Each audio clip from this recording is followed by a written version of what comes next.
Hello everyone, my name is Pixlriffs. For a while now I've been toying with the idea of creating wallpaper in Minecraft. I knew it was possible, just had to figure out the best way to implement it, and as you can see behind me, this set of orange wool blocks is attractively wallpapered with a very simple design, which I'm going to show you how to create today, along with a few tips for how to implement wallpaper in your own world.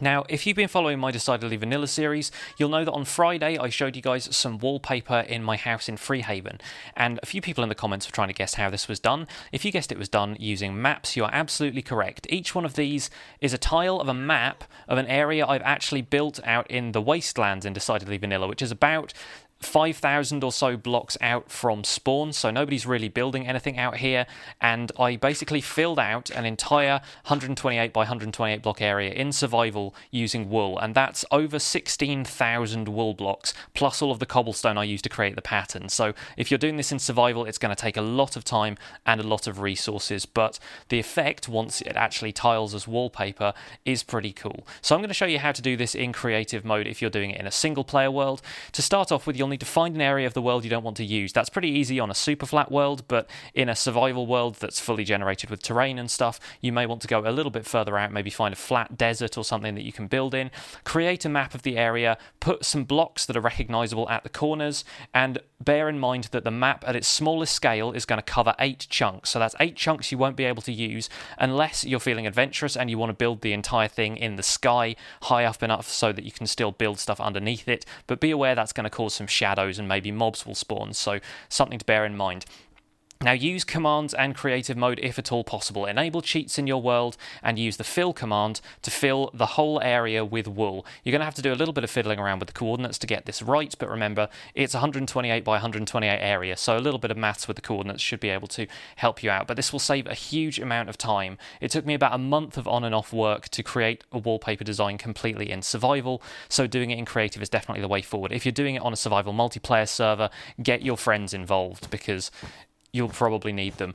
The next step is to create a guide grid around the outside. Most people do this using alternating colours, but I've used a kind of red, green, orange, blue colour pattern so that they stick out from each other and that they're easily groupable in 4s, which will help you space things out a lot evenly. Remember, this is going to be an even numbered pattern because of the size of the map, so make sure your patterns are kind of created in fairly even stages like that.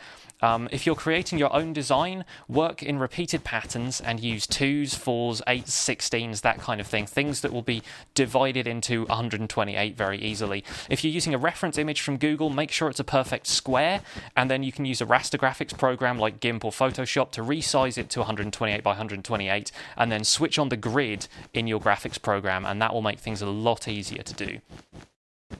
Next thing to remember is that maps show height differences, so you'll notice under each of the blocks that's sticking out there is a tiny shadow. That's showing that the block has vertical space above the block adjacent to the south, and that can be used to create depth, or if you want to keep your pattern simple, you can avoid it. Now, even a small pattern like the one I've created here can be very effective. If you rotate it in the item frames, for example, you can actually create a really effective pattern, and even just striping it like this is going to come up with some pretty cool wallpaper looking patterns. Now, if you rotate it like so, for example, you'll notice that it can line up in the middle like that, and because it's evenly spaced, it actually looks pretty uniform.